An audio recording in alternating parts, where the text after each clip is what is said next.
Now, hear an address by His Excellency Philip Mpango, Vice President of the United Republic of Tanzania.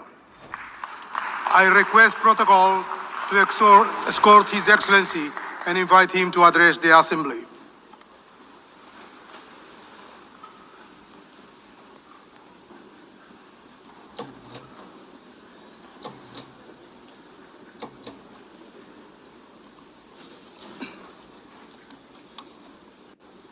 Madam President, Excellencies, distinguished delegates, this year we gather at a historic moment when we are commemorating 80 years since the founding of the UN, but in a somber mood. The theme of this general debate, that is better together, 80 years and more for peace, development and human rights, reminds us that determined cooperation remains our best vehicle for addressing urgent global challenges of this century and beyond. Yet, we are faced with chaos in the form of unilateralism with arrogance, barbaric wars, persistent poverty, injustice, pandemics, as well as an impending climate catastrophe. As we mark 80 years of the UN, we are called to rekindle the vision of its founders, anchored on two pillars. First, nations can overcome difficulties and accomplish more when they work together in solidarity. Second, peace is humanity's truest desire, which we must seek and pursue relentlessly on the basis of international law. By contrast, war is undesirable.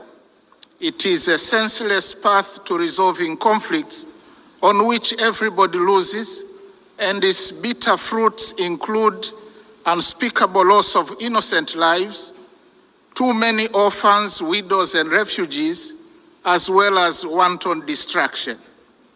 Yet the United Nations Charter has guided us through many challenges over the past 80 years, reminding us to uphold peace, justice, cooperation, and dialogue to resolve conflicts. Today, as the world faces new tests, we must therefore hold firmly to these same principles, for it is only by respecting and living by the Charter that we can honor the past and build a safer and better future for all of us. Excellencies, the past 8 decades also remind us that change is the only constant in our world. The challenges of today are not the same as those of yesterday, nor will they be the same tomorrow. Thus, for the UN to remain relevant and is true to its noble mission, it must embrace change. Tanzania welcomes the UN 80 reform initiative unveiled in March this year, which seeks to enhance efficiency across the UN system and strengthening effectiveness. My country stresses the importance of upholding the principles of transparency, equity, and objectivity in the process, so as to renew trust and foster inclusive global governance. We thank the Secretary General for engaging member states in this endeavor. Nevertheless, Tanzania reiterates Africa's position on redressing the continent's underrepresentation in the Security Council and calls for admission of at least 2 permanent seats for Africa with veto power, as articulated by the Zuluini consensus. Tanzania also joined other countries of the Global South in demanding urgent and comprehensive reform of the global financial system. While we support the outcomes of the 4th International Conference on Financing for Development held in Seville, Spain this year, we renew the call for scaling up long-term concessional financing, revising sovereign credit rating frameworks, and rethinking debt sustainability assessments in order to unlock capital for investment in infrastructure, education, health, and climate adaptation. We reiterate our demand for increased voice and representation of Africa in the governance structures of the IMF and the World Bank. These noble demands have gone unheeded for a very long time and must be addressed now. Excellencies, SDGs remain our common plan for a better world. Yet, with only 5 years left before 2030, it has been established that over 80% of the targets are off track, with progress on more than half of the goals being weak and insufficient. The big elephant in the room, suffocating progress, is an estimated financing gap of $4 trillion per annum. Nevertheless, Tanzania remains committed and has made strides in implementing the 2030 agenda, with overall performance estimated at 60%. Examples include SDG 3, where maternal mortality declined from 750 deaths per 1,000 live births in 2000 to 104 in 2022. For SDG 6, access to clean and safe water increased in both rural and urban areas from 32 and 55% in 2000 to 79.9 and 94% respectively by 2024.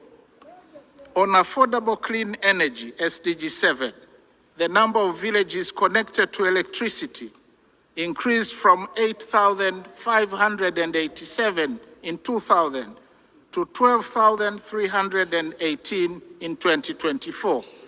Only 15 villages remain without electricity. However, significant challenges remain, especially on environmental sustainability, that is SDGs 13, 14, and 15. Going forward, we urge the international community to strengthen collective response to climate change, seizing the opportunity presented by COP30 in Belém, Brazil, prioritizing delivery on the pledges for climate action, including capitalization of the Loss and Damage Fund.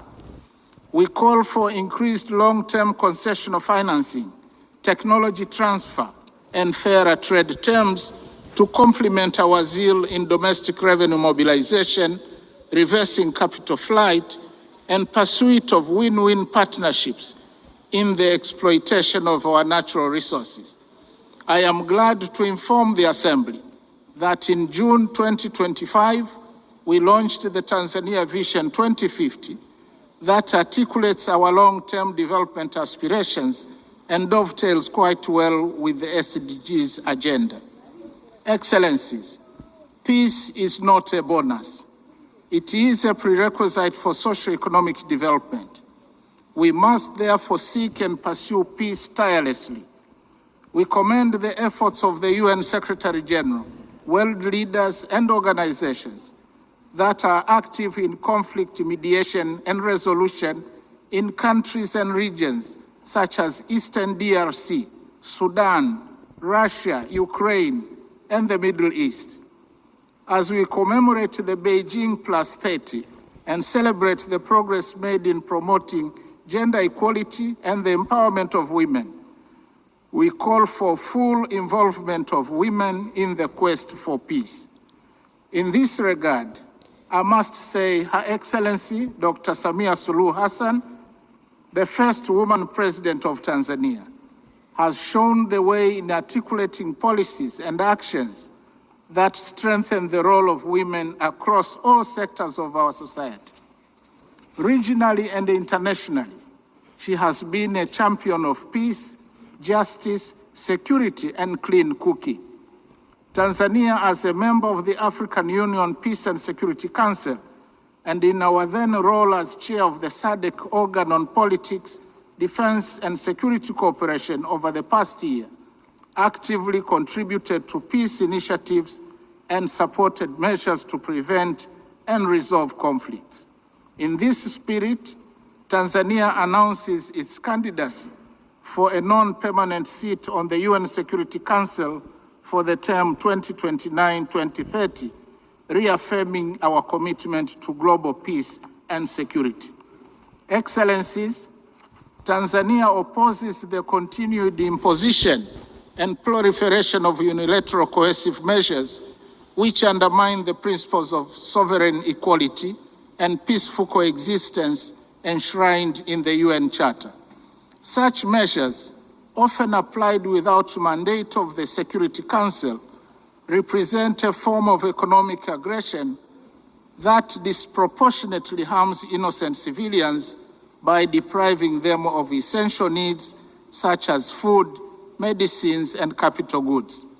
In this context, Tanzania reiterates its principled solidarity with nations, including Zimbabwe and Cuba, and the peoples who continue to endure the adverse effects of the long-standing economic embargo and sanctions.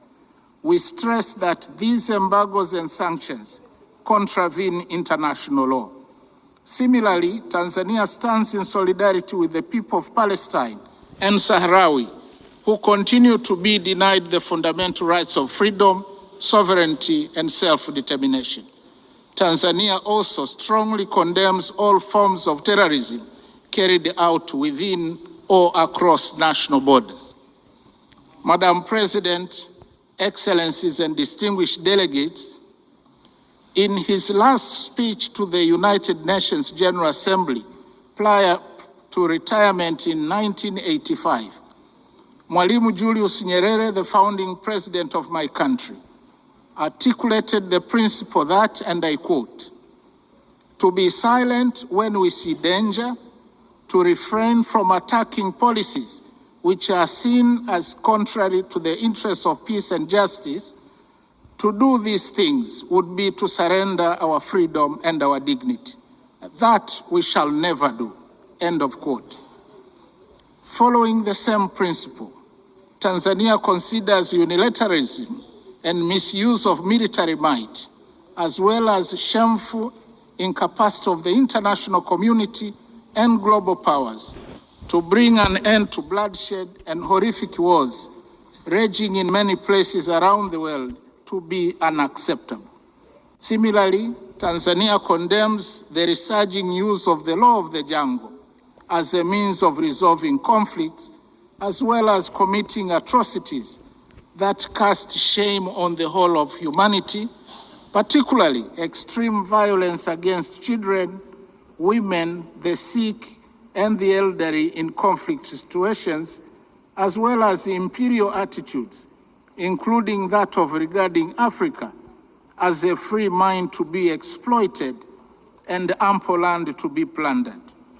The hypocrisy and scandal of international companies, some of which are state-sponsored, to continue to prosper from the exploitation of Africa's natural wealth while causing or supporting conflicts, should be brought to an end now. Instead, Africa needs win-win partnerships in the exploitation of our natural wealth. Tanzania also reminds the international community that increased military spending on research and manufacture of weapons for money is tragic and morally wrong. It obstructs the quest for peace in the world and takes away an enormous amount of resources that could have been used to propel sustainable development and prosperity for all humanity. I thank you.